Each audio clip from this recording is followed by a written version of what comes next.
Hello and welcome to episode 597 of the Daily Sales Message podcast, where every single day I share a piece of simple and actionable advice. It's designed to help you feel more confident and sell more stuff too. Now, in today's episode, we're talking about the power of inference. Inference, not influence, inference.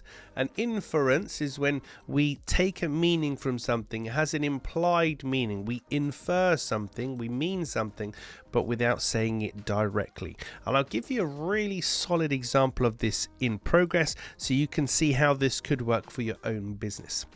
Many years ago, I worked with a company that specialized in cloud computing, migrating businesses to the cloud and helping to manage that business in the cloud. It's called cloud architecture, DevOps, all that kind of seemingly technical sounding stuff. Very clever, very simple in principle, but very cleverly done. So for that company, I was working with them on their messaging quite a good few years ago now, and we came up with this notion of your business having the cloud advantage. The cloud advantage. So if your business is in the cloud, you've got the cloud advantage because it means easy access to files and easy to share things and collaborate, and it's secure and so on and so forth. But by offering somebody the cloud advantage, it implies by not being in the cloud, you're at a disadvantage. And that's inference in play. So rather than me saying, well, if you don't move to the cloud, then you're rubbish and everything's going to go wrong for you, I can just imply that by talking about something in the positive, so the cloud advantage.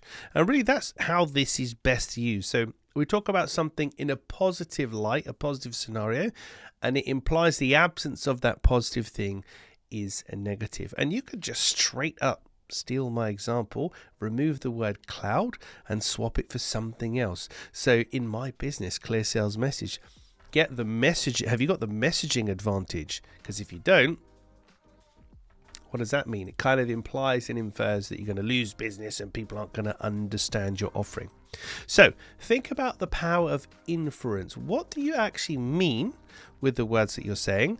And sometimes we can promote one thing and infer and imply another thing without even name checking it. So without even saying not being in the cloud is rubbish, we can infer that and imply that. And that can help your buyer to not only understand your offering, but also to connect with it, see what it means for them, and ultimately choose to buy it from you. Right, that's it for this episode of the podcast. Tomorrow, as I check my notes, in episode 598, sell like an airline. That's what we're going to be talking about tomorrow. How to sell like an airline, and there's a couple of things they do in particular that we want to copy. A lot of things we don't want to copy, to be honest with you. There's a couple of things they do that work really well. We'll cover that in tomorrow's episode. In the meantime, if you haven't already, please hop on over to LinkedIn, connect with me there, shoot me a DM, a direct message. Let me know what you like about the podcast and anything that you might wish me to cover in a future episode. Thank you for your time and attention. As always, I'll catch you tomorrow for another edition of the Daily Sales Message.